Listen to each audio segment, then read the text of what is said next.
to Freshly Forever, a podcast that gives you fascinating insights week after week. Here's your host, Vi Kumar. Hey folks, welcome to another episode on podcast Freshly Forever. Today, I have the pleasure of talking to Rohini Bajekal. Rohini is a nutritionist. She is a board-certified lifestyle medicine professional, working with clients providing evidence-based nutrition and lifestyle advice. And most importantly, she is the author of the very famous and best-selling book now, Living PCOS Free, co-authoring it with her mom and OBGYN of over 35 years, the famous Dr. Neetu Bajekal, who incidentally was on this show earlier as well. Hey, Rohini, welcome to the podcast. Such a pleasure seeing you today. Thank you so much. No, it's very exciting to be here, and it's horribly wet and rainy here in London. So definitely doing this podcast is the highlight of my day.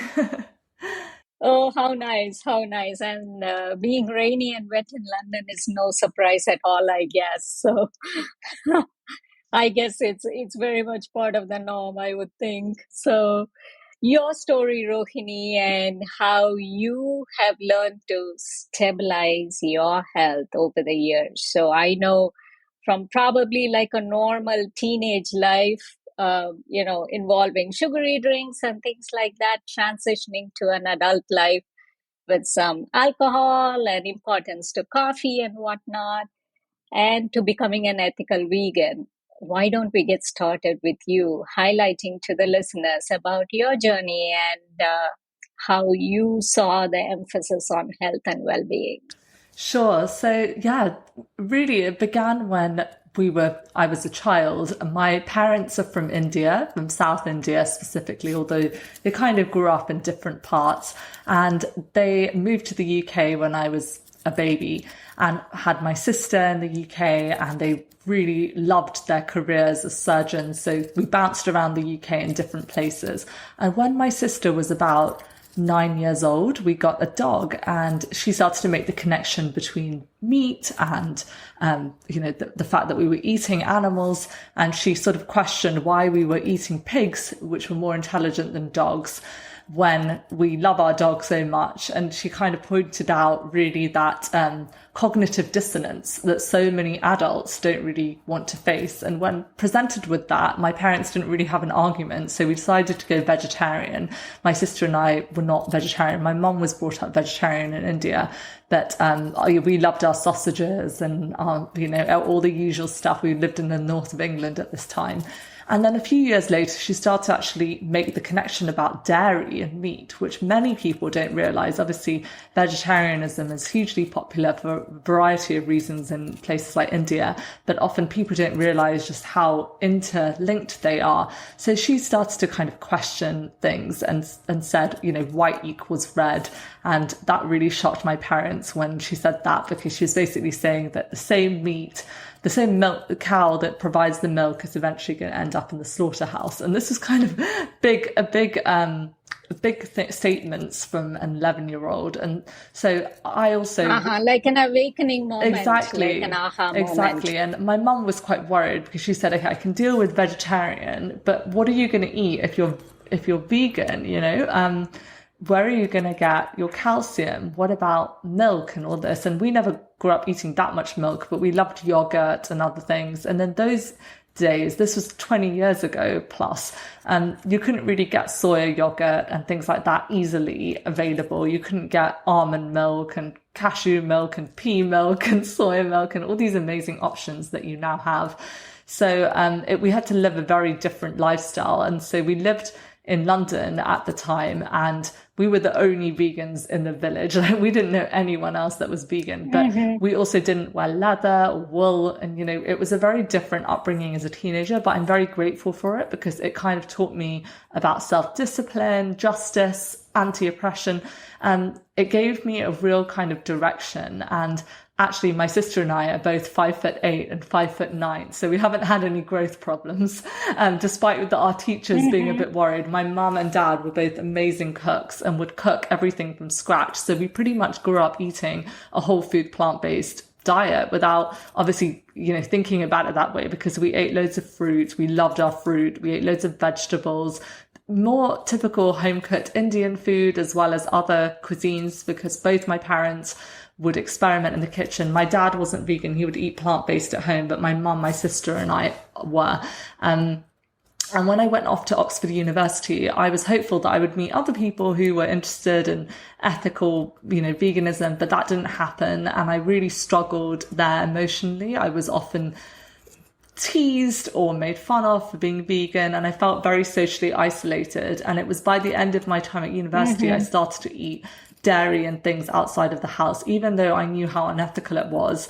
That's why part of what I do now is to really educate people about the importance of community. Whatever your lifestyle is, you need to have support. You need to have other people with you on the journey. It cannot just be you alone. Some people are very strong and can manage it, but most of us, we need that support from others. And so I really struggled. And my health also took a real toll at university, both my mental and my physical health. So I often found that I would be relegated to my room for days at a time because I was dealing with really severe symptoms of PCOS, which I would only come to later realize was PCOS, or polycystic ovary syndrome. Not a fun thing to go through, right? No, exactly. And, you think you're done with all that. By the time you're 21, you think, why am I getting acne? Because I was probably eating so well and walking the dog when I was an actual teenager, I didn't really get those issues when I was a teenager. It started to happen when I'd moved out of my family home. My diet had changed. I was living on a lot of vegan, ultra processed foods, a lot of chips, alcohol, fried food, sugary drinks, sugary lattes, soya lattes, to try to lift myself up. I was adding a lot of caramel and all these other things because I was just didn't really know how to nourish myself, to be really honest. And I was so stressed with my degree. Plus, those were all kind of like cool stuff when you're amidst like a social circle, right? Exactly. So I often felt just really disconnected. And it was over the next few years, I was on this cycle of, I would try to be healthy. I didn't really know what healthy was. So I would try different things. It didn't really work. I wasn't really into dieting at all, but I would try hitting the gym for a bit or trying this new supplement, but it didn't work. And nothing really seemed to make much of a difference. And I would go and see different people for different problems. This was all while I was working in London. So I would see a dermatologist for my skin issues, a naturopath for my gut health issues. I was going to see different people for different things. And despite my mother had said, it could be PCOS, I didn't really want to listen to her because I was young and that was the last person I wanted to listen to, despite the fact I'm very close with my mother. When you're 21, you just don't want to hear it from your parents. Oh, yeah. I don't blame you. it's just very natural. It's just that, probably you take liberty and just want to express yourself with your parents and just tend to, I think that's the first place where you can disagree, whereas outside, you would just kind of go with the flow, go with the norm. Yeah, absolutely. And so your mom thought it was PCOS, but you just kind of, didn't realize up until that point, right? And then how did the rest of the journey progress from that point on? I guess at one point you were even pre-diabetic, and then there was a time when you moved from the UK to India on work, and then you were back. Yeah, I didn't know all of this at the time. I just thought, okay, I'm losing a lot of hair from my head. I have very bad, serious acne. I get anxious. My periods are a bit irregular, but I didn't think much of it. And I got the opportunity to move to Mumbai when I was in my mid-20s and work for a healthy food and beverage brand. And so that was really exciting. And when I moved there, that's really when things started to change. I still didn't know I had PCOS. I hadn't had that diagnosis. That was not in my head. But when I moved to Mumbai, my lifestyle changed radically without me trying to do something differently. I'd gone from sleeping 5 hours a night in London to suddenly sleeping 8 or 9 hours a day. I think it was a variety of things. I had a slightly later start in India, so I wouldn't start work as early. I also found that more daylight, more exposure to sunlight was really helping me with my sleep rhythms, which happens to a lot of people. Our circadian rhythms are controlled, influenced by so many different things, including our exposure to natural daylight. I was also found that I was eating far less processed food. I would often reach for things that I thought were healthy, like processed granola bars or, healthy yogurts or whatever. And I didn't really think about the fact that these foods were really processed. They had a lot of added sugar, a lot of emulsifiers, a lot of things. And there's no reason to fear those foods in very small quantities. Having those things once in a while isn't going to break your health, but I was having them day in, day out. It wasn't really, and there wasn't really that much balance always. And when I moved to India, I suddenly was eating just a lot of more home cooked food. I lived with a few other flatmates, and we had a lady who would come and cook some meals for us. And so we would split that. And I started to eat dal, lots of vegetables. I stopped being scared of fruit. I thought fruit had too much sugar before. So I started to eat lots of mango and papaya and lots of amazing fruit. And I started to notice this huge difference in my mood. I stopped feeling as anxious. My skin started to clear up.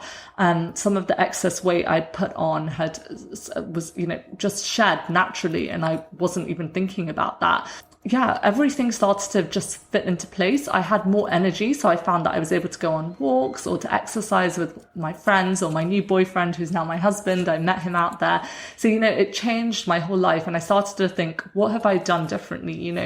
I'm really surprised that I feel so different out here. And I started to realize that the main thing was what I was putting on my plate. I was naturally eating a whole food plant-based diet in India. I was eating an abundance of whole plant foods, traditional foods that also contained a lot of anti-inflammatory spices like turmeric and ginger and lots of amazing things like that. And just found that I was far less stressed as a result. That's when I decided to go back to the UK and study nutrition and food science. How wonderful. How wonderful. That's just a phenomenal story. Was your fear of eating fruit initially, was that stemming from this diagnosis or awareness that you were already in pre-diabetic state? Was that in the UK before you went to India, or when did you find that out?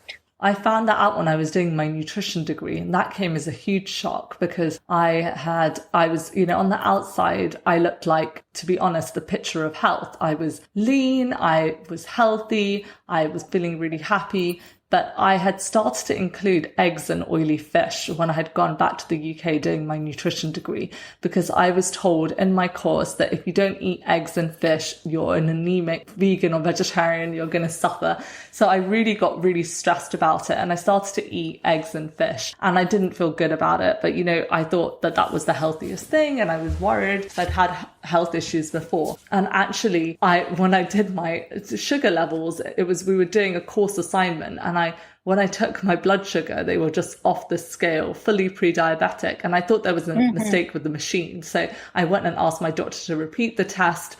And when he said, no, you're pre-diabetic, I said, look, I'm 26. I am working out 5 times a week. I'm a nutritionist. This isn't possible. I'm not at all overweight, and I didn't really understand. And that was the situation I found myself in, which was really distressing. I kept it to myself for years.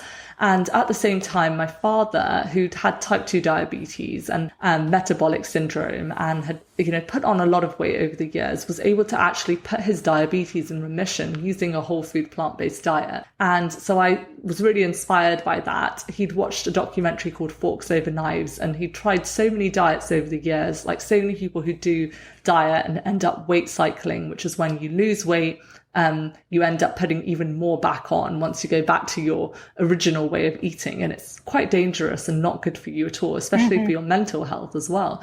But my father had seen amazing results, and I knew that eating that way made me feel amazing, like in India. So I also decided to follow his footsteps and went back, kind of got in touch again with my vegan roots, which really, veganism is not a diet. It's an ethic of justice. It's the aim is to widen your circle of compassion to all beings, not just human beings, but also non-human animals and to the planet.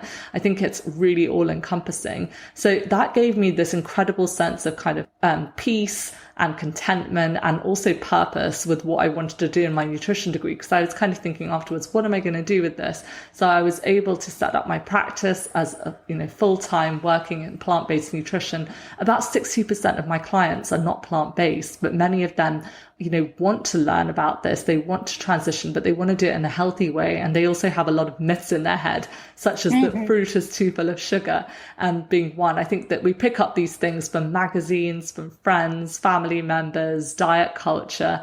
There's a lot of different myths that we pick up along the way. This is just too good, I want to say. Your own journey plus deriving emphasis from whatever, like your dad went through and everything, like transforming into something hugely positive. That's just phenomenal, Rohini. What about eating plant-based? Why is it important when you have to translate that message to your clients?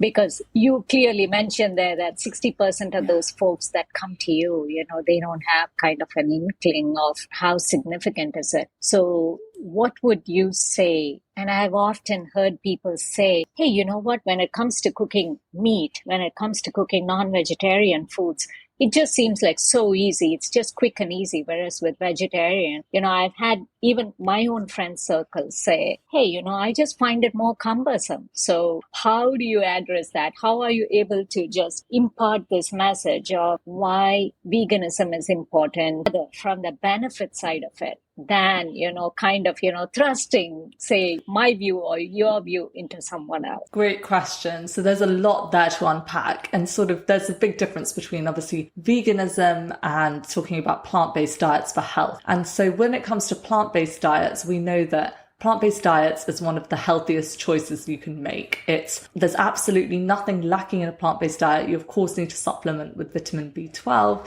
the same way that a lot of omnivores are deficient in other micronutrients. Everyone who wants to have a healthy diet does require some basic nutrition knowledge to think about where their nutrients are coming from. But a plant-based diet, a healthy plant-based diet, is one that's based predominantly around fruits, vegetables, whole grains, beans, nuts, and seeds.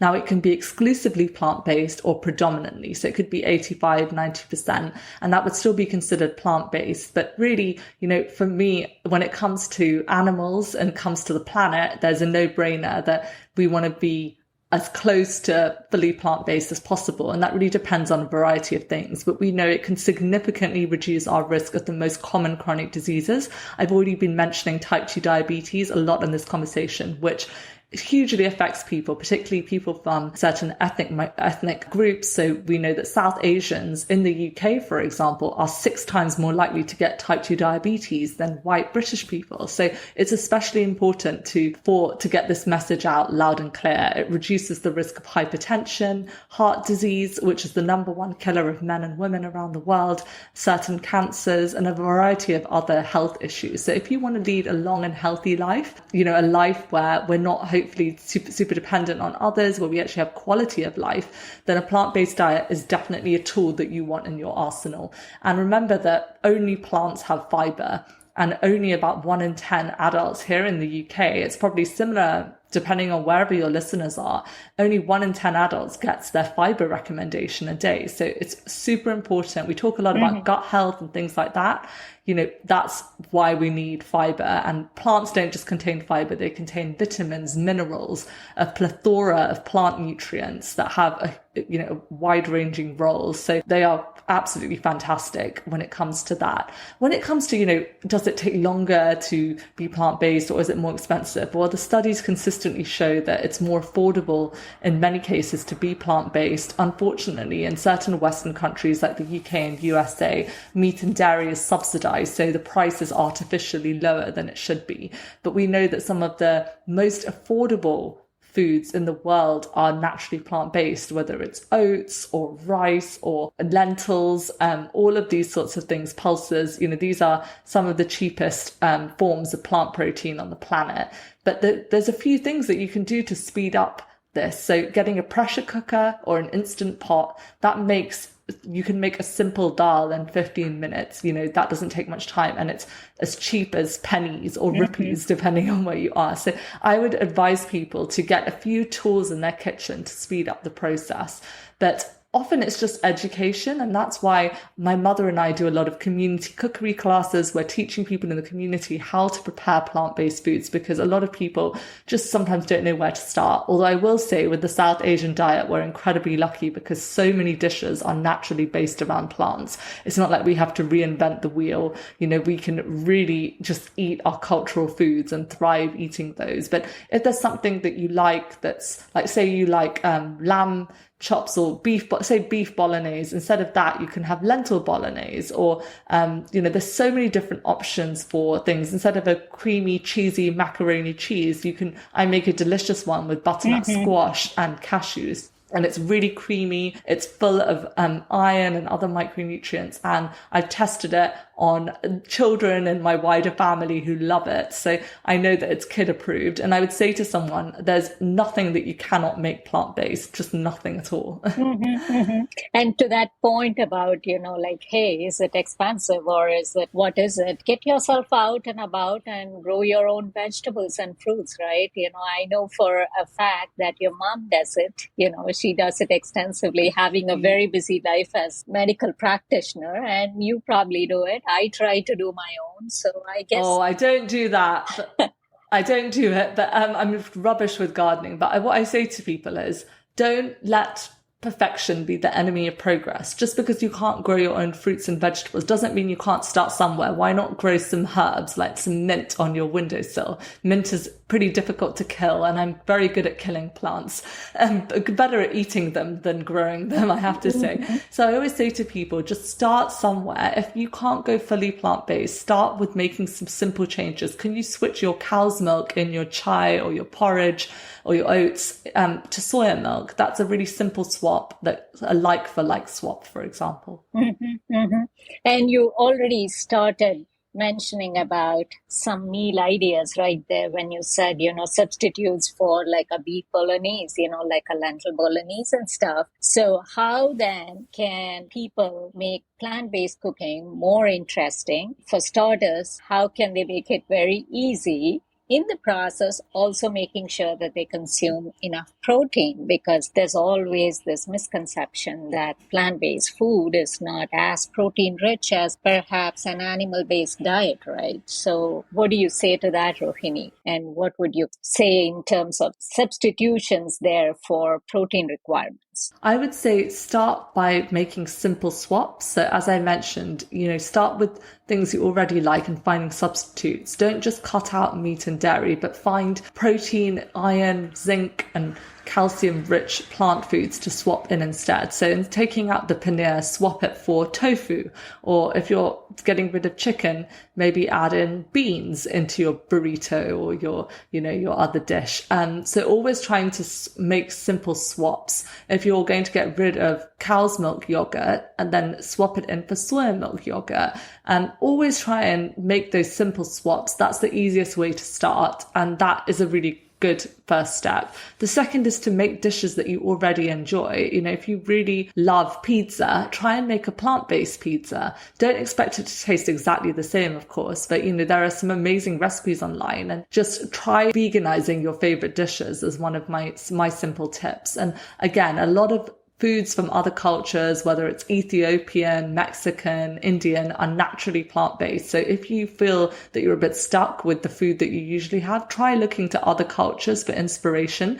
You can't go wrong with a big bowl of dal and rice. It just hits the spot, and it's such good comfort food. So I always just start telling people to veganize existing meals. And really, my third tip is to focus on what you're adding in rather than what you're taking out. So firstly, can you crowd out the meat and the dairy and the eggs and things by including more legumes, so more plant protein, so things like beans, lentils, tofu, maybe things like TVP, soya chunks. They're very popular in India, for example, tempeh, nuts and seeds. You can find so many different ways of bringing these into meals. So just adding these in a step at a time will make sure you get really good sources of plant protein. Protein is quite an overhyped macronutrient, but it is an important one. That means that especially if you've got things like insulin resistance, you do want to get good sources of protein in your diet, but you can get all the protein you need from plants.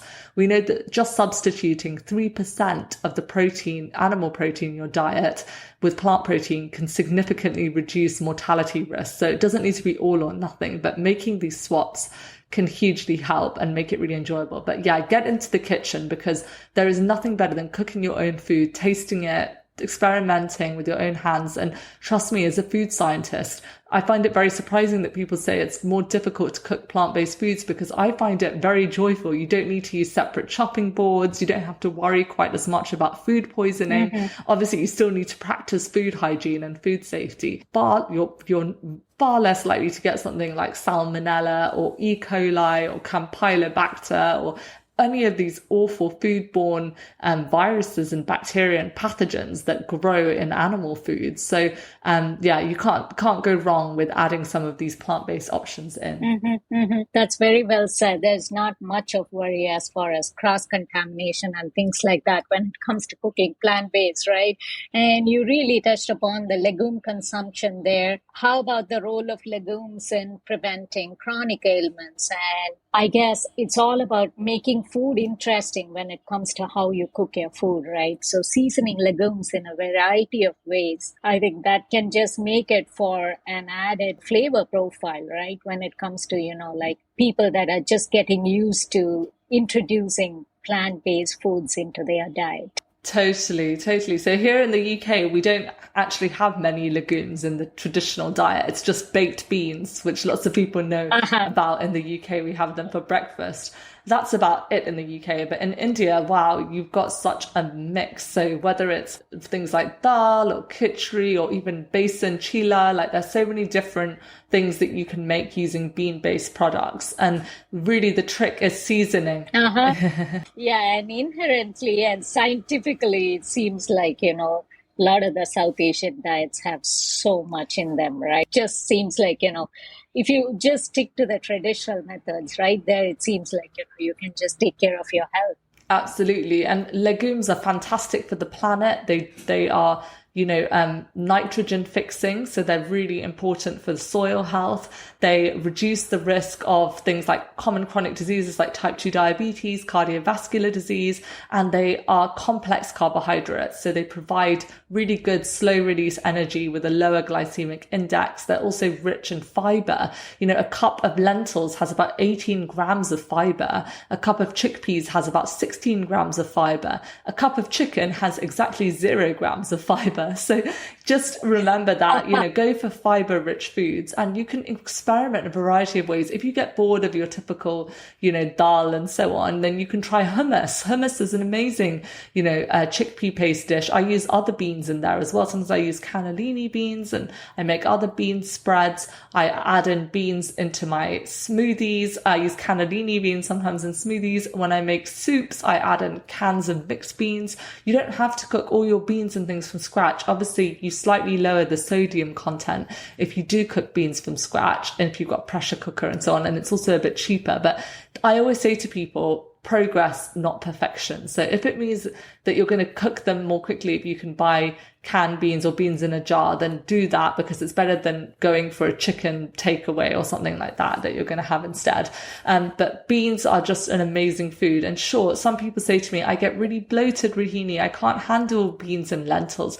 Usually that's a sign of gut dysbiosis. So your gut microbiome is not really in the best shape. So what you want to do is slowly start increasing the amount of fiber in your diet. And remember that when you're eating things like beans and lentils, that you want to drink more water, because when you increase the fiber in your diet, you do need more to be more hydrated. So an extra glass of water or two will really help. And just things like taking regular exercise, like walking after a meal, and using spices and herbs that actually help with digestion. So things like asafoetida, which is obviously a resin, or it's called hing, or ginger, garlic, cinnamon, fennel, carminatives like these. These are just fantastic for digestion. In Japanese culture, they use a small piece of seaweed called kombu, and that really helps with bloating and indigestion.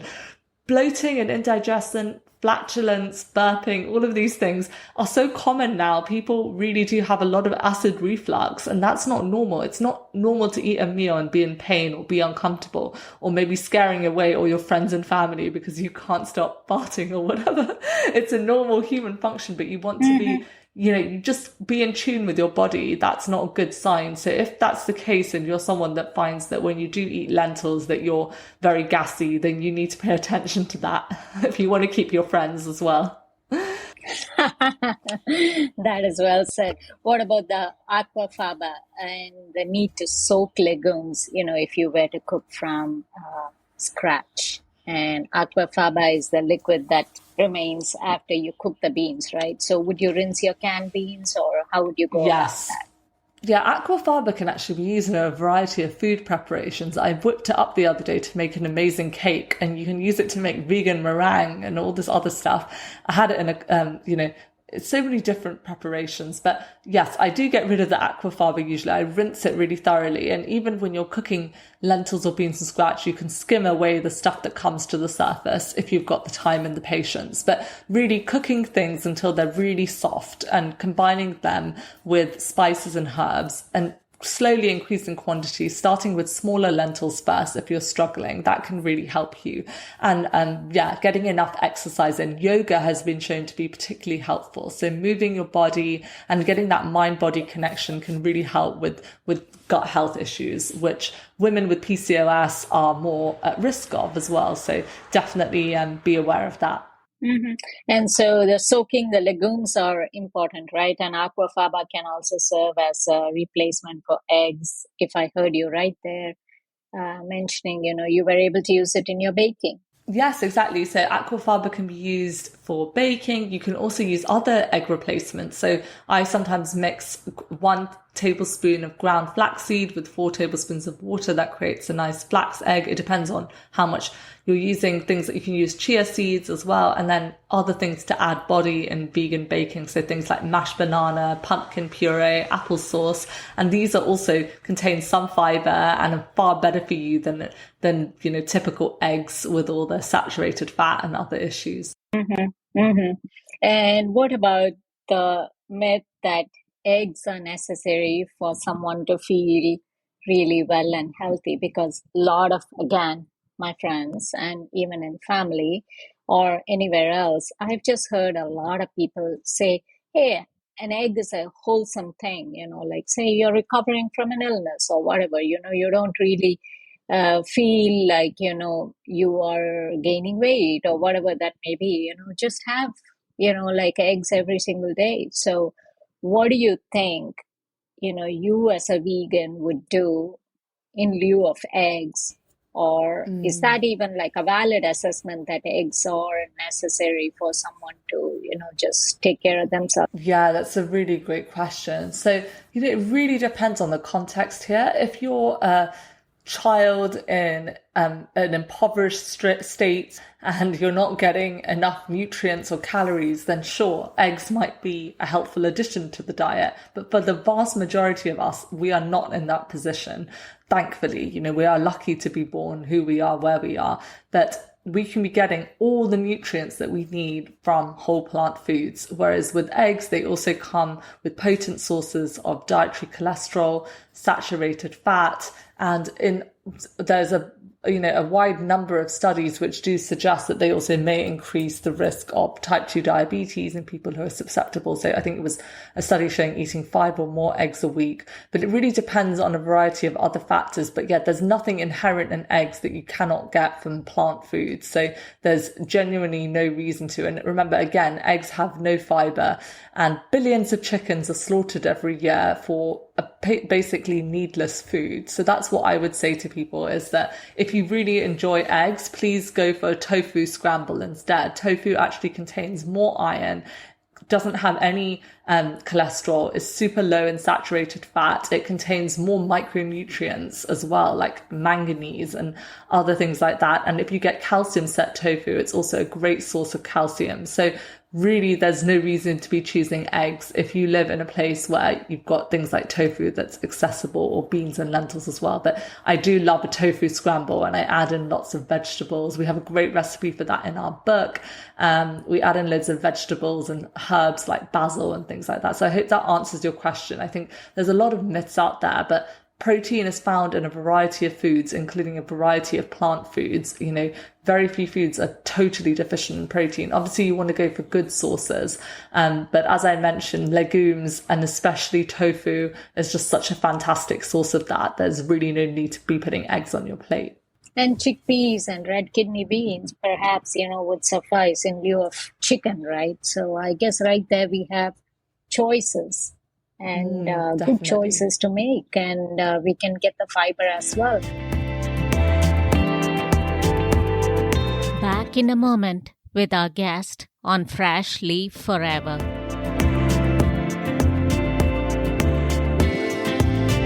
What about eating fresh fruits to, again, increase the fiber intake, thereby promoting gut health, taking care of your prebiotics, probiotics, whatever, and also for the phytochemicals in them, the benefits that you can derive. So the need to eat more fresh fruits. And Absolutely. For someone that goes for that smoothie, what would you say? I mean, is it still a good option? Is it just a matter of chewing it right? What do you have to say to that, Rohini? Yeah, it's a super question. So definitely whole fresh fruits have been actually shown to have reduce the risk of type 2 diabetes. And that shocks a lot of people, because a lot of people don't realize sometimes the difference between having whole fresh fruit and even having a lot of dried fruit, or more obviously fruit juice, which has most of the fiber stripped away. Dried fruit in small amounts can be a great option, particularly if you're going for a run. Having a nice medjool day can really fuel that run, but you don't want to be having heaps and heaps of that. Fresh fruit, however, you can really have an abundance, and it's just a fantastic source of vitamins and minerals and phytochemicals, and vitamin C, obviously, which is so important for our immune health and functioning. So you don't need to be scared of whole fruit. It consistently reduces the risk of chronic disease, and actually low fruit intake is the third leading risk factor globally for early death. So third leading risk factor for death is globally is poor fruit intake, and that's according to the Lancet. So we want to be getting enough fruit in our diet for sure. And the thing is with smoothies is it really depends on how you're preparing them. Smoothies can be a really good option for some people because you can assimilate the nutrients more easily. You can pack it full of greens, where you might not actually be a big fan of salads, so you might not really ever go for the salad. So it really depends on what your typical diet is, and smoothies can be a quick and easy way to take in a lot of nutrients. For someone who really struggles with their weight and puts on weight very quickly, I would suggest probably staying away from smoothies and looking more at eating just meals and chewing your food. But you do need to also chew your smoothies so you assimilate the nutrients. Don't just wolf them down, but they can be really helpful for particular groups. So for example, pregnant women suffering with nausea, they can be really struggling to keep any nutrients down. Sipping on an ice cold smoothie can actually help with that. Older adults who might be struggling with appetite, we know that older adults in their 70s and 80s and even 60s can struggle with their appetite sometimes. So if you're struggling to get enough calories, then a smoothie can be an amazing vehicle. And also for little children, sometimes little children just don't have much of space in their bellies to be taking in all that fiber. They definitely can be eating fruit and veggies and things, but sometimes they just don't have that ability. So smoothies are an amazing way of getting protein, fats, carbohydrates, all the different micronutrients. And I always suggest making a smoothie balanced. So using a plant protein rich source like a soya milk. And if you're doing a lot of weight training and you've got higher protein needs, then consider things like a less processed plant protein powder, like a pea protein powder, or you're doing a lot of weight training, that can be really helpful. There's some other people that can benefit from that as well. And then maybe adding some nuts and seeds like some ground flax or chia, or some walnuts or some almond butter. That can be a really great source of healthy fats. and then some all your fresh fruit and vegetables. So don't just drink pure fruit smoothies, because that's going to put a big, give you potentially a big glucose spike. Rather than having that, trying to combine it with some greens. Could you add in some kale or some spinach, or, something like that? Maybe a source of healthy fat like avocado or nuts into that, and really thinking of it as a meal, actually sitting down and sipping it slowly and letting it digest. Digestion starts in the mouth. That's where the amylase, the salivary amylase is produced. So remember that, and don't just sort of gulp it down. You will be hungry in 20 minutes. And maybe like a small handful of oats as well, like your overnight oats or anything. That's a great idea. Yeah. That's a good idea, like adding in some oats into that. Yeah, there's so many different options. I love smoothies because they can be really versatile, and they're a good way to use up leftover vegetables or frozen fruit, which can also be more affordable. Frozen fruit is just as good as fresh, really, in many cases. A lot of people say to me, I can't afford that much fresh fruit. It's very expensive. So I say, fine, go for frozen, You don't have to just follow the specific thing. But I always say to people, try to get in a mixture of fresh foods. Absolutely, because that's bursting with all those phytochemicals, the vitamins and minerals. Vitamin C, for example, does get degraded with high temperatures or by freezing food. So things like your fresh herbs and getting in some raw salad. There's so many different types of salads that you can make, but also fruit is such a great source of raw food. And it's really dark here already in the UK. Winter is coming. So I often find that I'm craving salads less. But what I like to do is cook a hot meal and then have salad with that meal. So if I'm having a pasta dish with lots of vegetables, I will add a little rocket salad on the side with some cucumber, tomatoes, sprouts, and that gives me some, fresh food as well. It keeps me really energized. And for the listeners here in the US, rocket salad is aka arugula. So arugula, yes, arugula. I guess, I just love my arugula salad. Yeah, I just love that. And it's so easy to grow in your own garden too. One summer I just ended up growing a lot of arugula, and like the taste is just amazing, when you just grow it fresh. And what about mushrooms as a meat replacement? And I know you talked about smoothies, and so there seems like there's no excuse for people to, kind of in this fast-paced modern world to, just not have time to put together meals, or, just skip meals, in fact, which is never a good idea. Yeah, it can be very challenging. I've just actually come back from New York City, and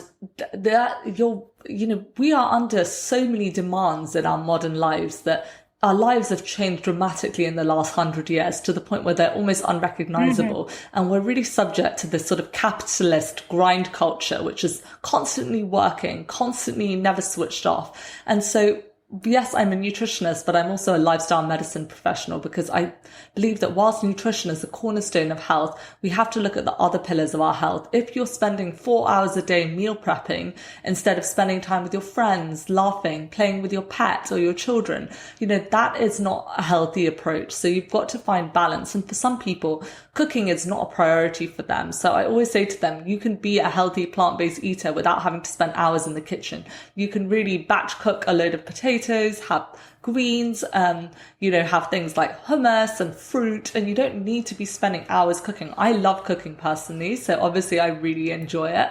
But I always say to people, this lifestyle can suit a variety of people. And absolutely, if you want to be healthy, you do have to make it a priority. You have to prioritize getting your movement in, prioritizing your sleep, making sure that you're putting wholesome, rainbow colored fruits and vegetables on your plate. But I always wanted to say to people, no matter what your lifestyle is like, you can make this work. And cooking easy and having something fresh, it can even be like a hearty bowl of soup, right? So, and with some grain like quinoa, or even like a pasta, but then make it into like a soup with some vegetables in it, say Brussels sprouts, mushrooms, and peppers, and things like that, right? So mushrooms are a great Yes. meat replacement as well. You can just, there's plethora of ways to get creative with food. There's no need to skip meals. And like you said, for people in a rush, I think batch cooking and all the tools like Instapot and things like that can come in handy, correct? Absolutely. Yeah. It can make it so much easier. It can make a difference between you reaching for another delivery or takeout rather than just, having foods. If I find that I haven't meal prepped for the week, I haven't had a few things in my fridge, whether it's, batch cooking some grains like quinoa or brown rice and maybe making some lentils or something like that, I'll end up reaching for foods that are less nourishing. I don't like to think of foods as good or bad, but I end up going for foods that are just not going to keep me energized. They're not going to keep me satisfied. And I know that I'm going to end up going for that extra slice of cake.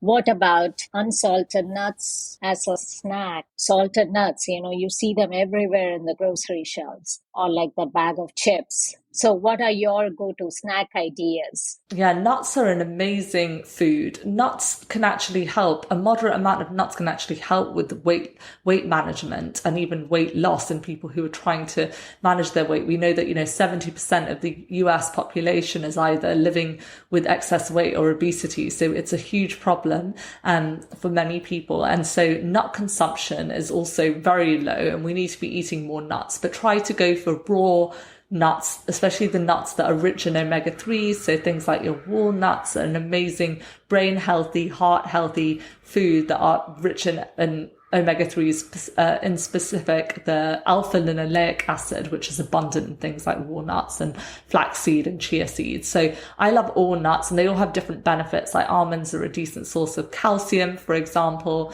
and I love pine nuts in a pesto. So I like mixing it up. Some people find that when they start eating nuts as a snack, they end up eating huge amounts and they find it really hard to moderate them.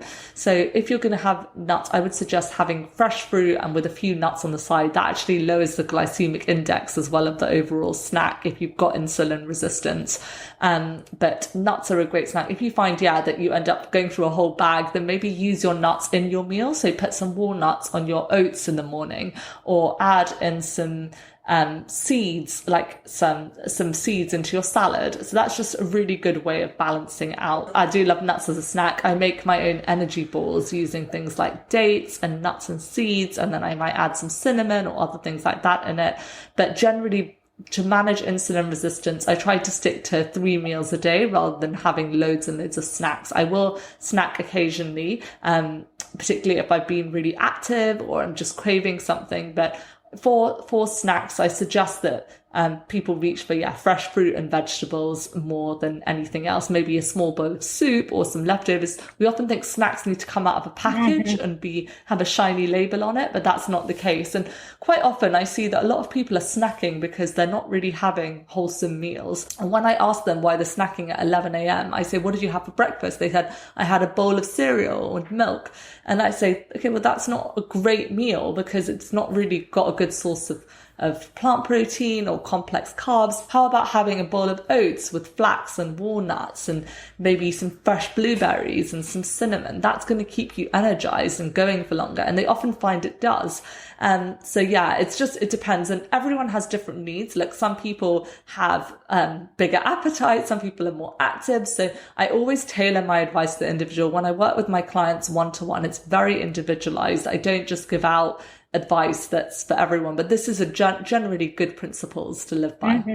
Yeah, thank you for that. And I always find personally that fruit is a mid-morning snack for me. And then, even pre-dinner, when I just find myself trying to get into my pantry and reaching for that salty snack, if I just set my eye on the jar of pumpkin seeds, I really tend to go for that. So I guess it's a matter of mindset and trying to just substitute whatever else you can and try to still keep it nice and healthy. And overcoming teenage issues like acne, PCOS, your niche area, with a diet and lifestyle approach, Rohini, what would you say to anyone, like having to reduce their sugar, oil, and salt intake matter of fact, address any hormone related condition? Yeah, so I would definitely suggest, focusing on, rather than what you're taking out, what you're bringing in, because we know that women with PCOS have higher risks of disordered eating. So it's especially important to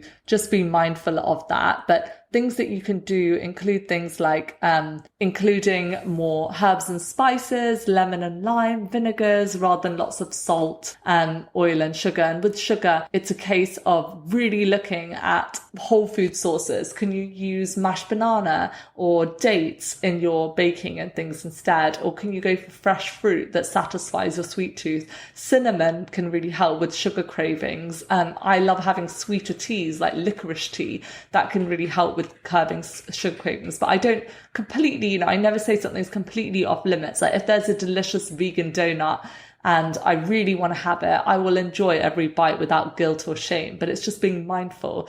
Generally, I really love my own food, so I make some amazing desserts, and I found really great ways of even making desserts like gajar ka halwa using almond flour, using raisins and dates rather than using lots of added sugar. So you can explore a variety of dishes on this lifestyle, but definitely lifestyle is the first line of treatment. And regardless of everything else that you hear out there, even if you need medications, which is so important to take evidence-based, advice and take medications if you need them. Remember that for PCOS, lifestyle is the first line of management. So don't neglect all of these aspects, your stress management, your sleep, your movement, avoiding too much alcohol, obviously avoiding smoking, making sure you've got good relationships, a good support system, and you're investing in your relationships with your friends and your family. And most importantly, of course, filling your plate with lots of wonderful whole plant foods. Mm-hmm, mm-hmm. Very well said. And your 8-step plan to live PCOS free. I think whatever we have talked about applies to one, cooking easy, eating healthy, and living a great lifestyle in terms of, all the lifestyle pillars that you have already addressed as well. So it's not just for PCOS or any other hormone-based condition. It's for, the whole spectrum out there, but specifically focusing on your beautiful book with your mom, the 8-step plan to live PCOS free, and yes, not doing like a yo-yo dieting, but eating meaningful. So what do you have to say to that? And I know you have beautifully outlined a 21-day meal and lifestyle plan there, including what one can drink. It's not just what can one eat for breakfast, lunch, or dinner, but it also includes what one can make as a meaningful drink as well. So why don't you talk about all of that? Oh, thank you. Yeah, So with regards to the book, my mother wanted to write a general women's health book, and she wanted to cover every women's health condition in it. And I said, Mum, you're only going to be able to write 2 pages on every single topic. Why not write the book on PCOS? And there's a saying, you always write the book you wish you had. And this is a book I wish I had 10 years ago. And it's relevant for anyone living with hormonal issues. So anyone who's struggling with weight gain, maybe in perimenopause and menopause or anything, because about 70-80% of the advice in it is applicable to all people, all genders, all ages. It's really about reducing your risk of the most common chronic lifestyle diseases. And we know that women with PCOS are at higher risk of things like type 2 diabetes. Over half of all women with PCOS will develop type 2 diabetes by the time they're 40. And higher risk of things like pregnancy-related diabetes, cardiovascular disease, womb cancer. So it's a pretty difficult condition. So remember, 1 in 10 have PCOS. In some studies, some South Asian studies, they've shown that women in India have as much as 1 in 4 women have PCOS. And it's the most common hormonal condition to affect women. And some of the common symptoms are things like acne, excess hair growth, irregular periods, excess weight gain, insulin resistance, and diabetes. And obviously, it's the leading cause of infertility as well. The book, we include a lot of science. It's got over 500 recipes, 500 references. It's got about 30 of my own recipes actually, but we try to make it as accessible as possible by breaking it into chapters and using examples of real life patients, using composite case studies to bring them to life. So you can really imagine all the different people that can have PCOS and how it can present. But the reason we did, a plan and we devoted part 4 to nutrition is because it really is the cornerstone in PCOS. And sometimes people with PCOS are just told by their doctor, go away and come back when you want to have a baby. And you're not given the tools to empower yourself and actually manage your condition. And that's often because of a variety of reasons. It can be the doctor just not having enough time to work with you. Sometimes it's actually a lack of knowledge of how to apply these lifestyle and exercise changes. Just telling someone to lose weight is not the most empowering message because it's very difficult without knowing, what to actually eat, how to move, all of these things. So we try not to make it prescriptive and say to people, just do what you can. If you can do just 10 minutes, that's better than 0 minutes, just building it up gradually, being more mindful of these things. And obviously dealing with the emotional stress of living with this condition. So we include activities, whether it's skipping, walking in nature, colouring in, yoga, meditation, breath work. All of this plays a huge role in managing your condition. And we created the plan to make it more easy for people to follow, and also just to give people that hope that you can overcome this. Do not let your PCOS define you. I certainly didn't. I've totally embraced the fact that I have PCOS. I don't believe that you can completely cure the condition and reverse it, but you can certainly see remission and you can manage your symptoms. And that's what living PCOS free means. And so, the book came out for sale in the UK in April and in the US in June, and it's available worldwide on things like the Book Depository. But if you enjoyed it, then definitely leave us a review, because it shows the book to people with PCOS who are on Amazon and other places, and it can really help. But that's why we wrote it, is because I think I benefited so much from having my mother.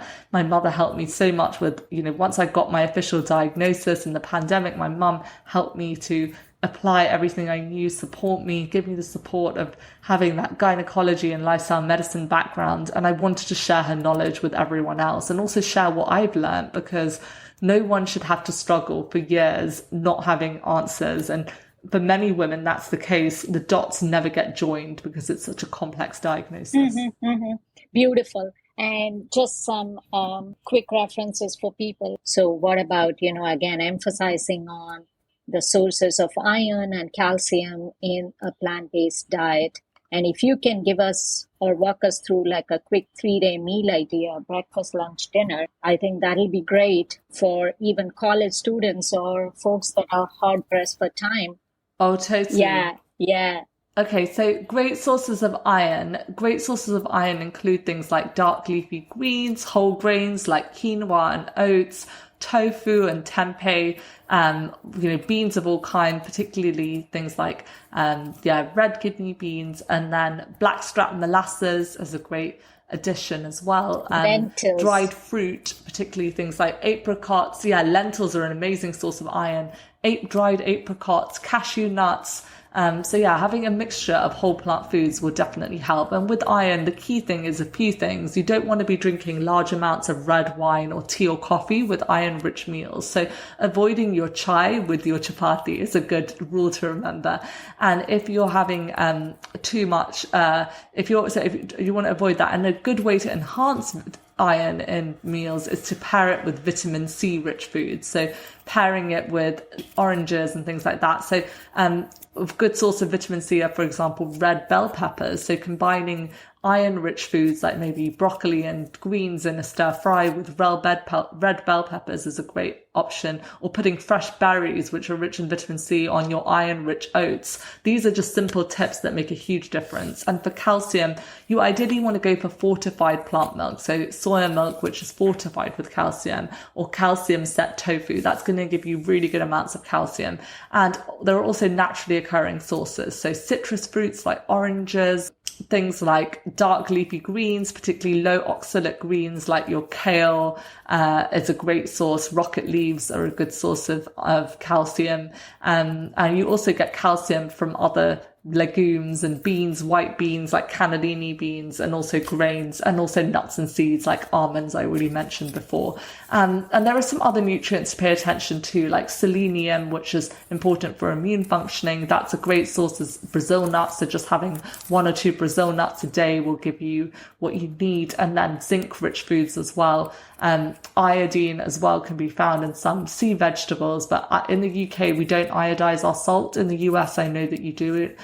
So I take an iodine supplement as well. And then with omega-3s, you want to be getting in flaxseed or chia seeds every day, or walnuts as well, 6 walnut halves, or a tablespoon of ground black seed, 1 to 2 tablespoons. It depends on your needs and things. And that's really important. If you're trying to get pregnant, or you are pregnant or breastfeeding, you want to probably take an algae derived omega-3 supplement. And that's something that, the data is still not 100% out on this, but if you can afford it and you want to take it, and it can help with some things like inflammatory skin conditions like acne, then it's worth exploring.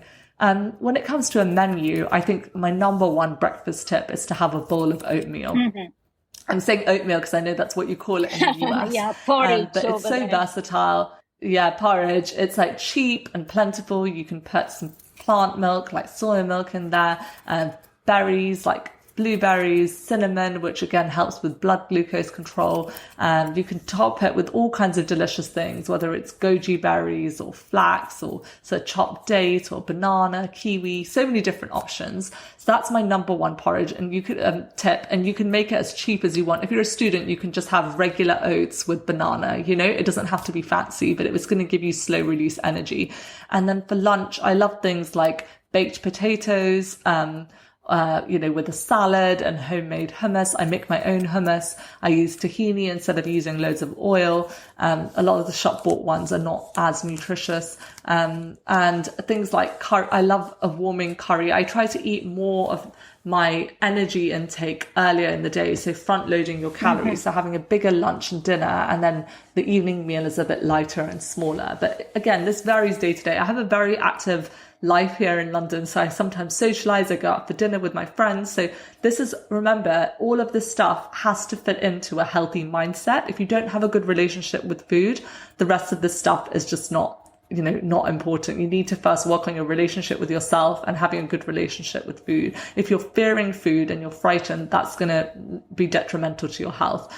And for an evening meal, I love things like soups. I love a big salad where I put avocado and cucumber, fennel, radish, beetroot, peppers, rocket or arugula, all different things. And that's really nice. Sometimes I make homemade veggie burgers. I love wraps, and I put tempeh pieces and sauteed vegetables. I love stir fries because you can get a real diversity of plants, and the American Gut Project showed we need to try to get at least 30 different plants a week. So I love things like that. And I love cooking Indian food as well. So I love just simple, hearty things like khichdi or chole or rajma. I love that kind of thing. So bean-based dishes are amazing. So really, I try and mix it up. I don't tend to eat the same food every day, but I do suggest trying some of these dishes because they are so cheap and plentiful. And I share a lot of recipes and tips on Instagram at Rohini Bajekal, just my name on Instagram. And my mum is also at Dr. Neethi Bajekal. We both love sharing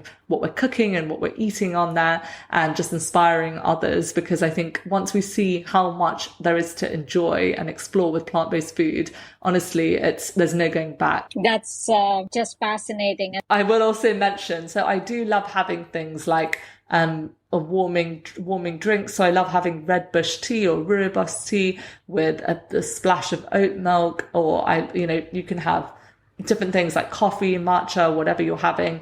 Sometimes I'll make a turmeric and ginger tea, and sometimes for dessert I'll bake something at home. So I'll make like muffins made out of mashed bananas and buckwheat flour and walnuts, because I have a really big sweet tooth. So I usually do have something sweet every day. It might just be a square of dark chocolate, but it makes my soul happy. I would feel very sad if I didn't have anything to enjoy at the end of the day. Well deserved, small indulgence, right? And I guess you have also emphasized enough on the role of exercise for betterment of health, though one may be in a rush, getting that in, right?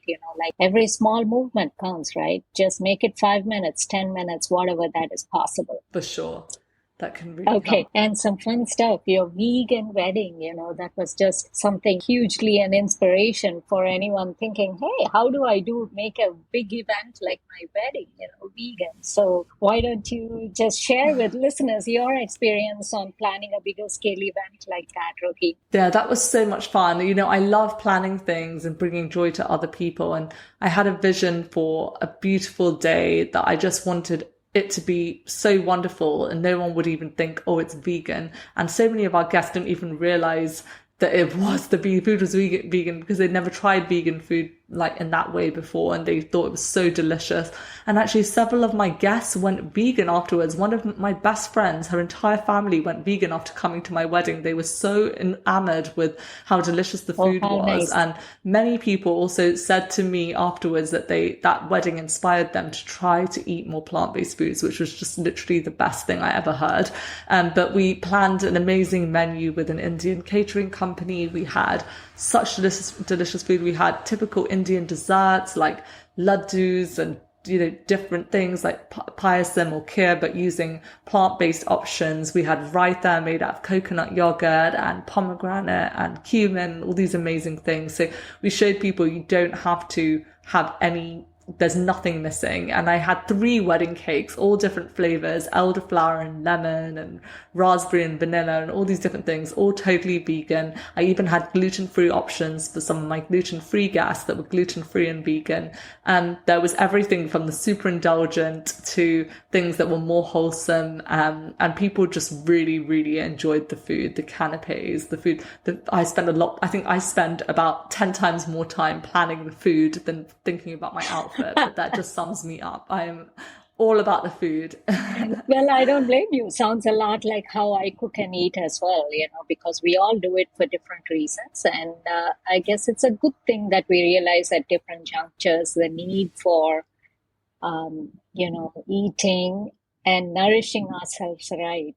And so whether it's meat-based or whether it's, inspiration, just like from this conversation, I just hope that several more folks would just include it. You said it very beautifully, like think about what you can include more rather than taking out whatever, you need to. I mean, so I guess that's when, it becomes like a preventive mindset versus, like an opportunity to do more, right? So just always see the positive rather than, focusing on, what you shouldn't do. Because I guess the minute you tell someone, hey, don't do this, I think that becomes a barrier to whatever progress they can make, right? So such a fascinating conversation. For and sure. Thank you so much for joining us here on the show and taking time to highlight how easy living healthy can become as a lifestyle medicine professional and as a nutritionist. I think you have just sent the message loud and clear, Rohini, and thank you so much. And your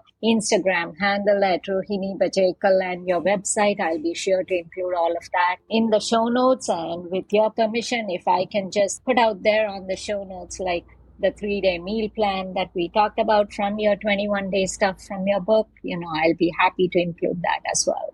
Sure, absolutely. Just what I mentioned is fine. If you want to include that or put one recipe from the book, that would be fine. I think I have a link, so I'll send you that after. Okay, awesome. And to listeners, as always, follow me on Instagram at YP Kumar and follow the podcast, rate the podcast, leave a review from your podcast app of choice. And I'll be sure to bring yet another interesting guest and talk about yet another interesting topic on this show. Until next time, it's me, Vi, saying so long.